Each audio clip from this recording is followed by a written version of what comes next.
¿Qué precio pagarías por el poder absoluto? ¿Traicionarías a quien confió en ti para sentarte en el trono de una nación?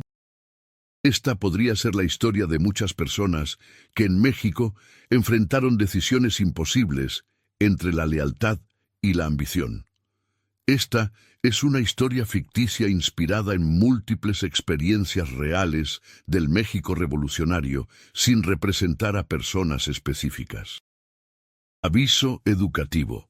Esta es una historia ficticia con fines educativos para comprender las consecuencias de la traición, la ambición desmedida y las decisiones políticas violentas.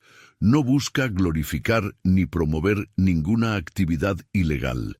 El olor a pólvora se mezclaba con el aroma del café recién hecho en Palacio Nacional aquella mañana de febrero de 1913.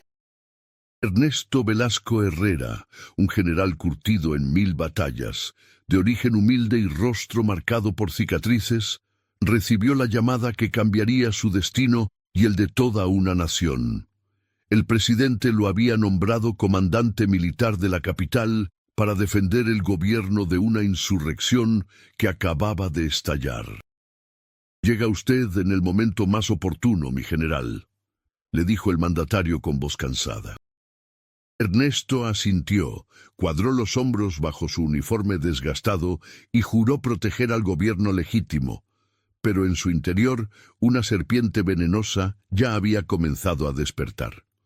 Si esta historia te está resonando, suscríbete a Voces que Vencen y déjanos un comentario desde donde nos ves. Tu apoyo nos impulsa a seguir compartiendo estas voces de nuestra historia. Ernesto había nacido en un rancho polvoriento de Jalisco, entre cerros áridos y nopaleras. Su padre era un campesino que apenas sobrevivía vendiendo pulque, y su madre lavaba ropa ajena para que sus hijos pudieran comer tortillas con sal. A los 12 años, Ernesto caminaba descalzo por veredas pedregosas llevando agua del pozo, soñando con escapar de esa miseria que olía a tierra seca y sudor. Un día, un reclutador del ejército llegó al pueblo montado en un caballo negro, ofreciendo uniformes, comida diaria y $1 peso al mes. Sin dudarlo, el joven se enlistó, mintiendo sobre su edad. Los primeros años en el cuartel fueron brutales. Lo golpeaban por cualquier error, dormía en catres infestados de chinches y comía frijoles aguados que sabían a metal. Pero Ernesto tenía algo que otros no, una ambición feroz que ardía como carbón encendido. Aprendió a leer y escribir copiando los manuales militares a la luz de una vela, memorizó tácticas de combate observando a los oficiales y se volvió implacable en el campo de batalla. A los 30 años ya era capitán. A los 40, general. Había aplastado rebeliones, ejecutado órdenes sin vacilar y ganado condecoraciones manchadas con la sangre de sus enemigos y a veces de inocentes. Cuando el nuevo gobierno democrático llegó al poder tras derrocar al viejo dictador, Ernesto fingió lealtad. En realidad, despreciaba a esos civiles idealistas que hablaban de justicia y elecciones. Para él, México necesitaba mano dura, no discursos. Pero aprendió a sonreír, a asentir en las reuniones, a decir «sí, señor presidente», mientras planeaba su ascenso. La insurrección que estalló en febrero fue el regalo perfecto envuelto en caos. 2 generales descontentos, Bernardo Rojas y Félix Delgado, tomaron armas contra el gobierno, atacando la Ciudad de México con cañones y ametralladoras. Durante 10 días, la capital se convirtió en un infierno. Los obuses atravesaban techos de vecindades en la colonia Guerrero, matando a familias enteras mientras cenaban. Las calles de Tacubaya se llenaron de cadáveres hinchados bajo el sol. El humo de los incendios oscurecía el cielo del Zócalo y el llanto de las viudas se escuchaba hasta en Chapultepec. Ernesto recibió la orden de aplastar la rebelión. Tenía las tropas, las armas, la posición estratégica, pero en lugar de atacar con fuerza total, comenzó a jugar un juego macabro. Ordenaba ofensivas tibias que no llegaban a ningún lado. Permitía que los rebeldes recibieran refuerzos. En privado, se reunía con ellos en la Ciudadela, el cuartel que controlaban, compartiendo whisky y conspiraciones. «El presidente es débil», les decía Ernesto con voz ronca. «México necesita un gobierno fuerte, yo puedo serlo».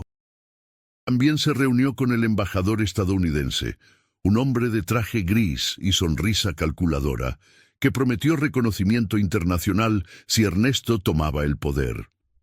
«Washington prefiere la estabilidad al caos democrático», le susurró el diplomático en un salón de la embajada mientras afuera la ciudad ardía. «Si conoces a alguien que ha enfrentado traiciones o decisiones difíciles, comparte esta historia. Juntos podemos reflexionar sobre las consecuencias de nuestras elecciones». El 18 de febrero, después de 10 días de falsos combates que costaron miles de vidas civiles, Ernesto ejecutó su golpe maestro. Convocó al presidente y al vicepresidente a Palacio Nacional bajo pretexto de una reunión urgente. Cuando llegaron, los soldados leales a Ernesto los rodearon con rifles en mano. «Lo siento, señor presidente», dijo Ernesto sin un ápice de remordimiento en sus ojos de hielo. «Pero México necesita un cambio». Los arrestó en ese mismo instante. Los encerró en una habitación del palacio, ignorando sus protestas sobre la Constitución, sobre las elecciones, sobre la voluntad del pueblo. Ernesto había dejado de escuchar esas palabras hace tiempo. Solo oía el eco de su propia ambición. Lo que siguió fue un teatro político grotesco. El secretario de Relaciones Exteriores, un hombre débil llamado Pedro Lascurain Ibarra, fue obligado a asumir la presidencia por apenas 45 minutos. En ese tiempo récord, nombró a Ernesto como secretario de Gobernación, poniéndolo primero en la línea sucesoria, y luego renunció. A medianoche, con el Congreso rodeado por tanques y soldados con bayonetas caladas, los legisladores aterrorizados aprobaron la designación de Ernesto como presidente. 4 días después, a las 11 de la noche del 22 de febrero, 2 automóviles negros salieron de Palacio Nacional rumbo al norte. Adentro iban el presidente y el vicepresidente derrocados, custodiados por soldados de Ernesto. Oficialmente los trasladaban a otra prisión, en realidad los llevaban a su muerte. En un terreno baldío cerca de la penitenciaría de Lecumberri les ordenaron bajar. Bajo la luz mortecina de un farol les dispararon por la espalda. Los cuerpos cayeron sobre el lodo frío. El reporte oficial diría: intento de fuga frustrado. Nadie lo creyó. Todos supieron que fue asesinato. Ernesto Velasco se convirtió en presidente de México el 19 de febrero de 1913, pero nunca fue presidente de los mexicanos. Desde el primer día, su gobierno olió a muerte y autoritarismo. Disolvió el Congreso cuando los legisladores lo cuestionaron. Asesinó a 4 diputados que se atrevieron a criticarlo públicamente. Ordenó la ejecución del gobernador de Chihuahua, Abraham González Navarro, quien se negó a reconocer su régimen ilegítimo. Lo arrestaron, lo subieron a un tren y lo arrojaron a las vías en marcha. Su cuerpo destrozado fue encontrado días después entre los matorrales. El pueblo mexicano no tragó la mentira. En Coahuila, el gobernador Venustiano Carranza Delgado proclamó el Plan de Guadalupe, llamando a formar un ejército constitucionalista para restaurar el orden legal. En Chihuahua, un revolucionario llamado Francisco Villamontes reunió a miles de campesinos armados. En Morelos, Emiliano Zapata Ríos continuó su lucha por la tierra y la libertad. En Sonora, Álvaro Obregón Salazar organizó brigadas que avanzaban como un tsunami imparable. México se incendió en una guerra civil que cobró decenas de miles de vidas. Ernesto respondió con hierro y fuego, reclutó a indígenas yaquis por la fuerza, metiéndolos en vagones de ganado y enviándolos al frente como carne de cañón. Fusiló a prisioneros sin juicio, quemó pueblos enteros sospechosos de apoyar a los rebeldes. Pero cada acto de represión alimentaba más la rebelión. Los constitucionalistas ganaban batallas en el norte, tomando ciudades clave como Torreón, Chihuahua y Zacatecas. Las tropas federales de Ernesto desertaban en masa, cansadas de morir por un tirano sin legitimidad. En el frente internacional, su situación era igual de desesperada. El nuevo presidente estadounidense, Woodrow Wilson, se negó a reconocer su gobierno. No reconoceremos a un régimen nacido del asesinato, declaró Wilson públicamente. Washington permitió que los revolucionarios compraran armas en la frontera, mientras Ernesto se quedaba aislado. Alemania y Gran Bretaña lo reconocieron brevemente por intereses petroleros, pero al ver su inevitable caída, retiraron su apoyo. En abril de 1914, marinos estadounidenses ocuparon el puerto de Veracruz, humillando aún más al régimen de Ernesto. Las aduanas dejaron de generar ingresos. El tesoro estaba vacío. Los soldados no recibían paga y abandonaban sus puestos.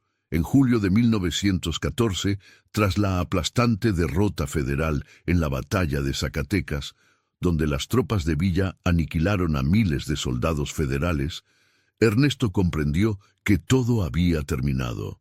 El 15 de julio de 1914, apenas 17 meses después de su golpe traicionero, Ernesto Velasco Herrera renunció a la presidencia. Con una maleta llena de oro robado del Tesoro Nacional, abordó un barco alemán en Puerto México y huyó a Europa como un cobarde. Dejó atrás un país destrozado, 50.000 muertos en combate, ciudades en ruinas y un nombre maldecido por generaciones. En su exilio trató de regresar, conspiró con otros militares descontentos, recibió dinero alemán para financiar una invasión y soñó con recuperar el poder. Pero en 1915, agentes estadounidenses lo arrestaron en la frontera de Nuevo México cuando intentaba cruzar con rifles y municiones. Lo encarcelaron en Fort Bliss, Texas. Su cómplice, el general Pascual Orozco Figueroa, escapó y murió en un tiroteo con soldados estadounidenses. Dicen que la noticia rompió el espíritu de Ernesto. Liberado meses después, enfermo y alcohólico, Ernesto murió el 13 de enero de 1916 en un hospital de El Paso, Texas. Tenía 65 años, cirrosis hepática avanzada y ningún amigo a su lado. Su cuerpo fue enterrado en un cementerio estadounidense, lejos de la tierra que traicionó. Ningún funcionario mexicano asistió a su funeral. Ningún militar le rindió honores. Murió como había vivido sus últimos años, solo, odiado y recordado únicamente por su traición. Lecciones de una traición histórica. La historia de Ernesto Velasco, basada en eventos del México revolucionario, nos enseña verdades amargas sobre el precio del poder mal habido. Su ambición lo llevó de ser un defensor de la ley a convertirse en asesino y dictador. Creyó que la fuerza bruta podía sustituir la legitimidad, que el miedo podía reemplazar el apoyo popular, que las potencias extranjeras le darían estabilidad. Se equivocó en todo. La primera lección es que la traición nunca queda impune.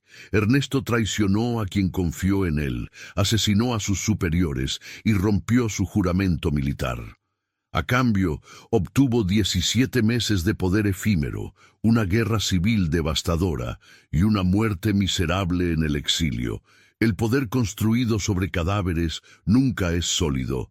Es un castillo de naipes esperando el menor soplo de viento. La segunda lección es que la violencia genera más violencia.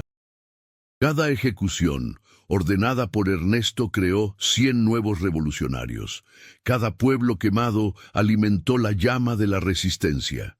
Quiso apagar el fuego con gasolina y México ardió en consecuencia. Los dictadores olvidan que gobernar no es imponer, sino representar. No es aterrorizar, sino servir. La tercera lección es sobre la legitimidad. Un gobierno puede tener todos los tanques del mundo, pero sin el respaldo del pueblo es solo una ocupación militar destinada al fracaso. Ernesto nunca fue presidente legítimo, y los mexicanos lo supieron desde el primer día.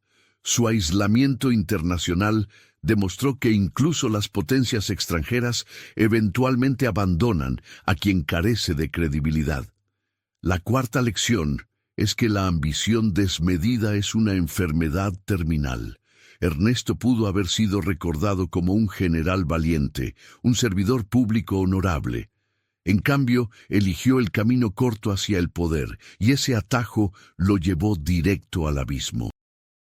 Su nombre quedó marcado con infamia, su legado reducido a una advertencia histórica.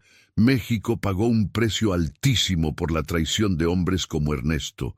Décadas de violencia revolucionaria, cientos de miles de muertos, familias destrozadas, una economía arruinada, pero de esas cenizas nacieron también lecciones sobre la importancia de la Constitución, del Estado de Derecho, de las instituciones civiles, sobre los caudillos militares.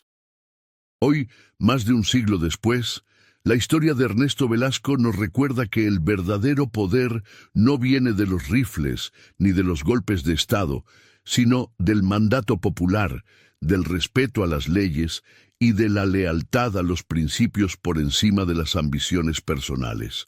Quienes traicionan esos valores pueden ganar batallas momentáneas, pero siempre pierden la guerra de la historia. Y esa es una derrota que ninguna conspiración, ningún apoyo extranjero y ninguna cantidad de violencia puede revertir. Esta ha sido una historia ficticia inspirada en episodios del México revolucionario, creada con fines educativos y de reflexión sobre las consecuencias de la traición, el autoritarismo y la ambición desmedida en la historia de nuestra nación.